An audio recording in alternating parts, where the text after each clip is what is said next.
Welcome to comrade Telugu news channel కి స్వాగతం. ముందుగా హెడ్లైన్స్. మా ప్రభుత్వం గిరిజన వర్గాల కోసం విద్య, జీవనోపాధి, ఆరోగ్య సంరక్షణపై బలమైన ప్రాధాన్యత ఇస్తుంది. ప్రధానమంత్రి నరేంద్ర మోదీ. అనుకున్న దానికన్నా ఎక్కువ విధ్వంసం, సీఎం చంద్రబాబు.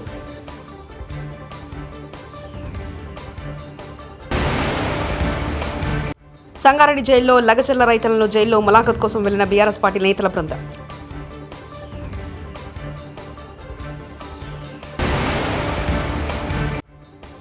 అసెంబ్లీలో ఉండగా ఇంట్లో సెట్ ఎందుకు జగన్? రఘురామ.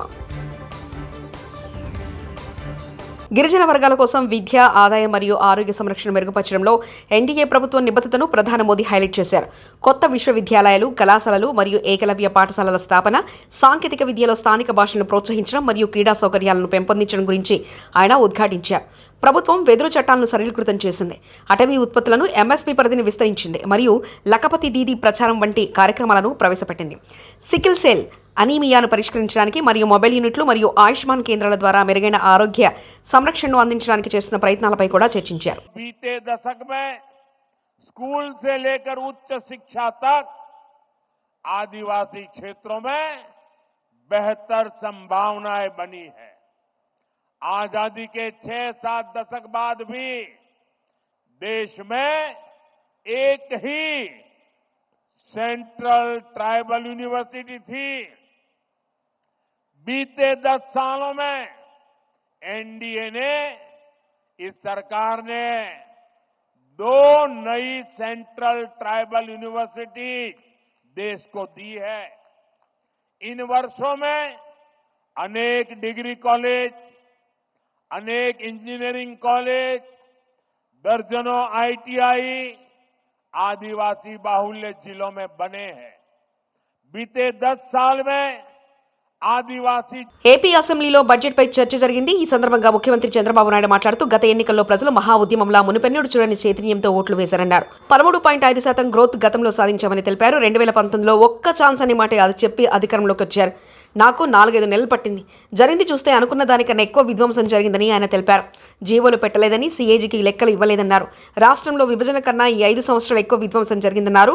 రాష్ట్రం 30 సంవత్సరాలు వెనక్కి వెళ్లిపోయిందంటూ ఆయన ఆవేదన వ్యక్తం చేశారు.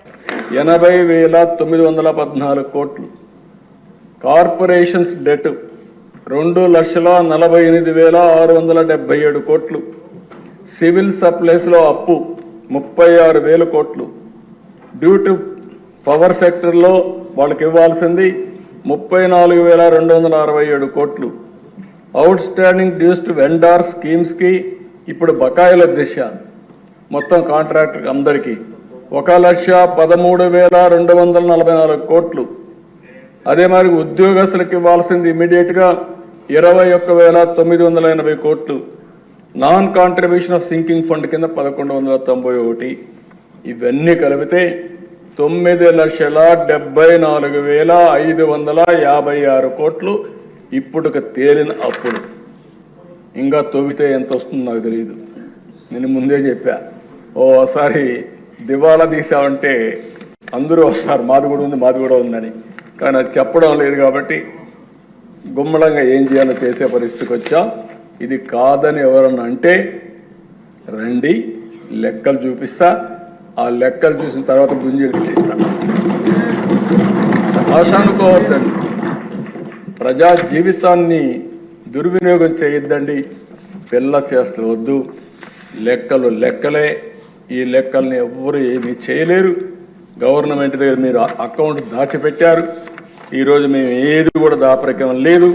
అందుకే అన్ని జీవోల్ని ఆన్లైన్లో 2 లక్షలలోపు ఉన్న అందరికీ ఆగస్టు 15 నాడే రుణమాఫీ జరిగింది. 2 లక్షల కంటే ఎక్కువ రుణమాఫీ ఉన్న వారికి మేము మాట్లాడుకుని చేస్తామంటూ మంత్రి తుమ్మల నాగేశ్వరరావు వ్యాఖ్యానించారు. 2 లక్షల పైన ఉన్నటువంటి వాళ్ళకు కూడా రేపు రైతు సదస్సులో మిగిలినటువంటి వాళ్ళకి ఎప్పుడు ఇస్తాం, ఏ రకంగా ఇస్తాం, మొట్టమొదటి సంవత్సరంలోనే మేము తప్పకుండా రుణమాఫీ పూర్తి చేస్తామని చెప్పి కూడా ముఖ్యమంత్రి గారు కేబినెట్ నిర్ణయించుకున్నాం. తప్పకుండా ఆ కార్యక్రమాన్ని కూడా పూర్తి చేసే బాధ్యత. 2 లక్షల రుణమాఫీ చెప్పాం. అది ఆగస్టు 15కి 2 లక్షల లోపు ఉన్నటువంటి వాళ్ళందరికీ చేశాం. 2 లక్షల పైన ఉన్నటువంటి వాళ్ళకు కూడా రేపు ప్రజలకు ఇష్టం లేకుండా బలవంతంగా ఉద్యమాలు నడవవు. హైడ్రా మీద, మూసి మీద మాట్లాడిన వాళ్ళకు 5,000 ఇచ్చి మాట్లాడించారని స్టేట్మెంట్ ఇచ్చారు. అదే నిజమైతే రేవంత్ రెడ్డి హైడ్రా మీద, మూసి మీద ఎందుకు తోకముడ్చావో చెప్పాలంటూ బీజేపీ ఎంపీ ఈటెల రాజేందర్ వ్యాఖ్యానించారు. ఎవరు చెప్తారో రేపు తెలుస్తుంది. రేపు ప్రజలలో నువ్వు పోతే తెలుస్తుంది నీ సంగతి ఏందో. నేను అంటున్నా, ఇప్పుడు వీళ్ళంటే టీఆర్ఎస్ అని అంటున్నావు. డీకే అరుణ గారిని సెప్టెంబర్ 1st వీక్లో తీసుకుపోయిందండి. డీకే అరుణ గారిని సెప్టెంబర్ 1st వీక్లో తీసుకుపోయి ఎంపీ గారు మీకు కాళ్ళు మొక్కుతాం, దండం పెడతాం, మా భూములు పోకుండా కాపాడమని చెప్పి అప్పుడు చెప్పిండ్రు. అక్కడ మా పార్టీ పెద్దగా లేదు, మాకు వచ్చిన ఓట్లు 3,000 4,000 ఓట్లే. కానీ ట్రాక్టర్ల మీద వాళ్ళే స్వచ్ఛందంగా వచ్చి ఆ దండాన్ని సక్సెస్ చేసినంటే అర్థం చేసుకోండి. ఒకటి గుర్తుపెట్టుకోండి, ప్రజలకు ఇష్టం లేకుండా బలవంతంగా ఉద్యమాలు నడుతాయా? బలవంతంగా వచ్చి స్టేట్మెంట్ ఇస్తారా? చెప్పండి. మొన్న కూడా ఇచ్చిన హైడ్రాలో ప్రజలకు బాగా సంతోషపడుతున్నారు, మూసీ నది భూములు గుంజుకుంటా అంటే ప్రజలకు ఇష్టంగా ఇస్తున్నారు, వీళ్ళే బలవంతంగా 5,000 రూపాయలు ఇచ్చి మాట్లాడిస్తున్నారని చెప్పి నిజమానండి. 70 మందిని అరెస్ట్ చేస్తే తిరుపతి రెడ్డి ఆదేశాల మేరకు బీఆర్ఎస్ పార్టీకి చెందిన 21 మందిని మాత్రమే ఉంచి కాంగ్రెస్ వాళ్ళని పంపించేశారు. దుద్యాల కాంగ్రెస్ పార్టీ అధ్యక్షుడు శేఖర్ అనుచరులు రమేష్, నరసింహులు, రాములు నాయక్ కూడా దాడిలో పాల్గొన్నారు. కానీ తిరుపతి రెడ్డి ఫోన్ చేయగానే వాళ్ళని వదిలేశారు. ఈ దాడి మొత్తం బీఆర్ఎస్ వాళ్ళే చేపించారని, ఇది రాజకీయ దాడిగా చిత్రీకరిస్తూ రేవంత్ రెడ్డి కుట్ర చేస్తున్నారంటూ కేటీఆర్ వ్యాఖ్యానించారు. కాంగ్రెస్ వాళ్ళ భూములు కూడా పోతున్నాయి, వాళ్ళ పేర్లు కూడా చెప్పినారు మాకు. రమేష్, ఇంకా 4 పేర్లు చెప్పినారు. నరసింహులు, రమేష్, ఇంకా రాములు నాయక్ అని కాంగ్రెస్ వాళ్ళు వాళ్ళ భూములు పోతుంటే వాళ్ళు దాడి చేసినారన్న. మొత్తం 70 మందిని తీసుకుపోయినారు. ముందు తీసుకుపోయినాక తిరుపతి రెడ్డి ఫోన్లో ఆదేశాలు ఇస్తున్నాడు. ఒక రాజ్యాంగేతర శక్తి, ముఖ్యమంత్రి అన్న కావడమే ఆయనకున్న అర్హత. ఆయనకి ఏ పదవి లేదు, ప్రజాప్రతినిధి కాదు. కలెక్టర్లు ఆయన ముంగట మోకరిల్లాల. ఇవాళ అధికారులు మొత్తం ఆర్డీఓలు, పోలీసు వాళ్ళు ఆయన చెప్పినట్టు ఆడాల. కొడంగల్కు ఆయన చక్రవర్తి, రారాజు. రేవంత్ రెడ్డి కాదు అక్కడ. రేవంత్ రెడ్డిది ఏం చెల్లదట, తిరుపతి రెడ్డిదే నడుస్తుందట. ఆ తిరుపతి రెడ్డి శిష్యుడు శేఖరు మండల కాంగ్రెస్ పార్టీ ప్రెసిడెంట్. ఈ 70 మందిని తీసుకపోతే, 2 డీసీఎంలు ఎక్కించి తీసుకపోతే అందులో ఎవరెవరు బీఆర్ఎస్ వాళ్ళు వాళ్ళను మాత్రమే ఇవాళ 21 మందిని రిమాండ్కు పంపినారు. మిగతా వాళ్ళందరినీ ఇంటికి పంపినారు. అలా కాంగ్రెస్ వాళ్ళు దాడి చేసిన వాళ్ళల్లో ఇప్పుడు నేను చెప్పిన పేర్లు ఉన్నాయి, వీడియోలో కనబడతారు, మీరు చూడండి. వాళ్ళని మాత్రం ఇంటికి పంపి ఎవరెవరైతే బీఆర్ఎస్ వాళ్ళో వాళ్ళనే పెట్టండి జైల్లో అని చెప్పి ఈ దాడి మొత్తం బీఆర్ఎస్ వాళ్ళే చేయించిండ్రు. ఈ దాడి మొత్తం రాజకీయ దాడి, ప్రజలు చేసింది కాదు అనే ఒక కుట్ర ప్రభుత్వం చేస్తున్నది. అనుముల రేవంత్ రెడ్డి చేస్తున్నాడు, ఆయన అన్న అనుముల తిరుపతి రెడ్డి ఆ మండల కాంగ్రెస్ పార్టీ అధ్యక్షుడు చేస్తా ఉన్నాడు. పారిశ్రామికవేత్తలతో నమ్మకాన్ని నింపుతూ రాష్ట్రంలోని పరిశ్రమలు తెచ్చేందుకు నారా లోకేష్ గారు తీవ్రంగా శ్రమిస్తున్నారు. సాగితే 5 నిమిషాలు రెస్ట్ లేకుండా ఉదయం నుంచి రాత్రిలాగా తండ్రి బాటలోనే పయనించాలనుకుంటున్నట్టున్నాడు. ఆయన కూడా పరుగుల మీద పరుగులు పెడుతూ అనేక సంస్థల అధ్యక్ష దాదాపు 90 మంది పారిశ్రామికవేత్తల్ని నారా లోకేష్ గారు అమెరికా పర్యటనలో కలిశారు అధ్యక్ష. ఇది ఒక్క రోజులోనే రియాలిటీ కాదు అధ్యక్ష. మనకి కళ్ల ముందు దశల వారీగా ఈ ప్రాజెక్టులన్నింటినీ కూడా తీసుకురావడం కోసం వాళ్ళని కన్విన్స్ చేసే రకంగా ప్రయత్నాలు చేసేటువంటి దిశగా ఈ ప్రభుత్వంలోని ప్రతి ఒక్కరూ కూడా టీం చంద్రబాబు పనిచేస్తుంది అన్నటువంటి విషయాన్ని మీ ద్వారా ప్రజలకు తెలియజేయాలనుకుంటున్నా అధ్యక్ష. ఇంకా అమెరికా పర్యటన నుంచి వచ్చినటువంటి మరుసటి రోజే ఆర్సెలర్ మిట్టల్ సంస్థతో జరిపినటువంటి సంస్థతో 70,000 కోట్ల రూపాయల పెట్టుబడితో ఈ రాష్ట్రంలో పెట్టడానికి కూడా సంసిద్ధత వ్యక్తం చేశారు అధ్యక్ష. గౌరవ మంత్రి గారిని, లోకేష్ గారిని అభినందించాలి అధ్యక్ష. మొదటి నుంచి చివరి దాకా ఫాలో అప్ చేసి ఆ సంస్థ రాష్ట్రానికి వచ్చేలాగా ఒప్పించినందుకు వారిని కూడా అభినందించాలి అధ్యక్ష. రాష్ట్ర వ్యాప్తంగా ఉన్న అన్ని పాఠశాలల్లో మౌలిక సదుపాయాలు, అడ్మిషన్ల వివరాలను డాష్ బోర్డులో పొందుపరుస్తాం. స్పీకర్ గారు కూడా నా దృష్టికి తీసుకొచ్చారు. దాన్ని చాలా సీరియస్ గా తీసుకుంటున్నాను అధ్యక్ష. నా ఆలోచన ఏంటంటే ఒక డాష్ బోర్డ్ ఏర్పాటు చేసి స్కూల్స్ అన్ని ఒక ర్యాంకింగ్ మెకానిజం పెడదాం.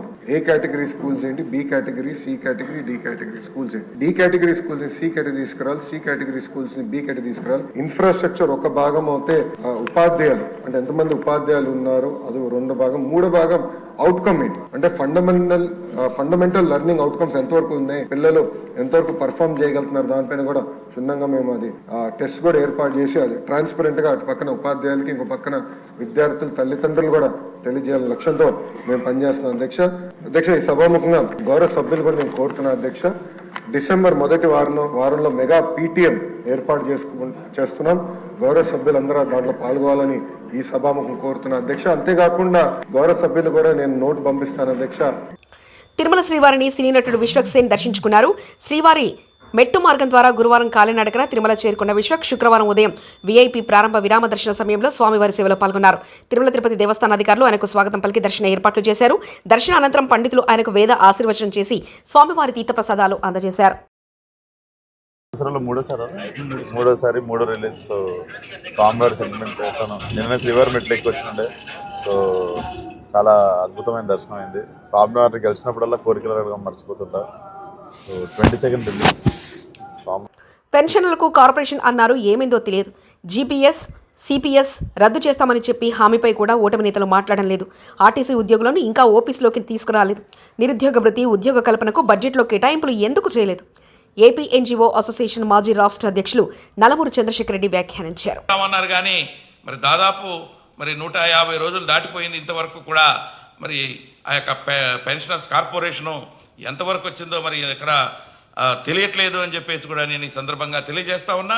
అదేవిధంగా సిపిఎస్ను రద్దు చేయాలని చెప్పేసి ఈనాడు ఉన్నటువంటి ఉద్యోగస్తుల్లో దాదాపు మరి ఒక 2.5 లక్షలకు పైగా దాదాపు 3 లక్షల దాకా ఉద్యోగస్తులు ఎదురు చూస్తూ ఉన్నారు. అయితే సిపిఎస్కి బదులు ఇంతకుముందు ఏపీ శాసనసభ ఉపసభాపతిగా సభా గౌరవాన్ని కాపాడతానని రఘురామకృష్ణరాజు స్పష్టం చేశారు. ప్రజలు ఇవ్వని ప్రతిపక్ష హోదా కోసం జగన్ మారాన్ చేయకుండా అసెంబ్లీకి రావాలని రఘురామ హితవు పలికారు. శాసనసభ డిప్యూటీ స్పీకర్గా బాధ్యతలు స్వీకరించిన అనంతరం ఆయన మాట్లాడారు. గతంలో సభలో అమర్యాదగా మాట్లాడిన వారందరినీ ప్రజలు ఓడించారని గుర్తు చేశారు. జగన్కు ప్రజలు ప్రతిపక్ష హోదా ఇవ్వకపోతే చంద్రబాబును నిందించి ప్రయోజనం ఏంటని రఘురామ ప్రశ్నించారు. అలాగే నాకెంతో సహకరించిన శాసనసభ్యులకు ఎంత చేసినా మోడెస్ట్గా ఏమీ తెలియనట్టుండే ఇందాక చెప్పిన నా యువ నాయకుడు నారా లోకేష్ గారికి అందరికీ నా హృదయపూర్వక నమస్కారాలు. మరి గొప్ప సంస్కరణలు చేపట్టి ప్రజామోదంతో, సభ్యుల ఆమోదంతో మరి ప్రజల జీవితాల్లో వెలుగు నింపింది ఈ సభ. ఆ పరంపరని కొనసాగిస్తూ ఆ బావుటాన్ని నిరంతరం వెలిగిస్తున్న మహానుభావులు చంద్రబాబు నాయుడు గారు సంక్షేమానికి కూడా ఎన్నో చట్టాలు ఇక్కడికి తీసుకొచ్చి మనం ముందుకెళ్తున్నాం. మరి అటువంటి మహానుభావులు ఎందరో మరి మాట్లాడిన ఈ అసెంబ్లీలో మరి గత 5 సంవత్సరాల్లో భాష మారిపోయింది. అతి దారుణంగా శాసనసభలో ఒక వ్యక్తులు ఇలాగ మాట్లాడతారా అని ఎంతో జుగుప్స కలిగించే విధంగా మాట్లాడారు. 99% జుగుప్సాకరంగా మాట్లాడిన వారందరినీ అతి ఎక్కువ ఓట్ల తేడాతో, వేల ఓట్ల తేడాతో ప్రజలు ఓడించారు. That is democracy. ఇది అర్థం చేసుకోలేక చిన్నపిల్లోడు చందమామ కోసం మారాన్ చేసినట్టు ప్రజలు ఇవ్వలేదు. దానికి చంద్రబాబు నాయుడు గారు కానీ లోకేష్ గారు కానీ ఎవరైనా ఏం చేయగలరు? ప్రజలు వారికి ప్రతిపక్ష హోదా ఇవ్వలేదు. మరి చట్టాలో లేని దాని గురించి మారాన్ చేయటం అనేది ప్రతిపక్ష పార్టీకి భావ్యం కాదు. ఈ చందమామ మారాలు మానేసి దాకా మా అచ్చెన్నాయుడు గారు కోరుకున్నట్టు ఒక్కరోజు కాదు ఎక్కువ రోజులు ఇక్కడికి రావాలని మనస్ఫూర్తిగా కోరుకుంటున్నాను. నాకు మైక్ ఇవ్వట్లేదు అంటే ఒకసారి వచ్చి చూస్తే కదా తెలిసి మైక్ ఇస్తున్నారో లేదో. రాకుండానే నాకు మైక్ ఇవ్వట్లేదు అంటే డెఫినెట్గా 11 మంది సభ్యులు ఉన్నారు కాబట్టి వారికి ఉన్న సమయం డెఫినెట్గా వారికి ఇవ్వటం జరుగుతుంది. ఇంట్లోనే సెట్టింగ్ వేసుకుని మాట్లాడటం కరెక్ట్ కాదు. ఇంత వైభవంగా అసెంబ్లీ హాల్ ఉన్నప్పుడు వారు ఇక్కడికి వచ్చి తప్పనిసరిగా కుసంస్కారాలు కాదు, మా గౌరవనీయులైన ముఖ్యమంత్రి వర్యులు ఇటువంటి చెత్త భాషని ప్రోత్సహించే వ్యక్తి కాదు, అగౌరవపరిచే వ్యక్తి కూడా కాదు. కాబట్టి నేను గతంలో కూడా శాసనసభ్యుడిగా ఉన్నప్పుడు తోటి శాసనసభ్యుడిగా అసెంబ్లీలో వారికి తెలియజేయడం కూడా జరిగింది. మీరు రండి అసెంబ్లీకి కంపల్సరీగా అని. ఇప్పుడు ఉపసభాపతిగా కూడా అత్యున్నత విలువలు పాటిస్తూ మీరు హోదా మర్చిపోండి. నాకు తెలిసిన న్యాయ పరిజ్ఞానంలో ప్రతిపక్ష నాయకుడు హోదా రాదు. మారం మానేసి వచ్చేయండి అసెంబ్లీకి. ఇది గౌరవ సభ, తప్పకుండా మిమ్మల్ని గౌరవిస్తామని చెప్పి ప్రతిపక్షానికి కూడా నేను మనస్ఫూర్తిగా తెలియజేస్తున్నాను. మా ప్రభుత్వం గిరిజన వర్గాల కోసం విద్య, జీవనోపాధి, ఆరోగ్య సంరక్షణపై బలమైన ప్రాధాన్యత ఇస్తుంది. ప్రధానమంత్రి నరేంద్ర మోదీ అనుకున్న దానికన్నా ఎక్కువ విధ్వంసం, సీఎం చంద్రబాబు.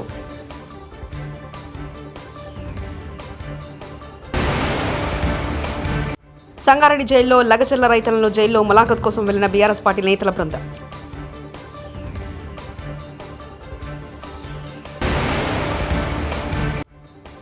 అసెంబ్లీలో ఉండగా ఇంట్లో సెట్ ఎందుకు జగన్? రఘురామ. ఇవి బులెటిన్ విశేషాలు. చూస్తూనే ఉండండి కామ్రేడ్ తెలుగు న్యూస్ ఛానల్. ప్రతినిధి ఒంటేరు రమేష్ చంద్ర పరకాల.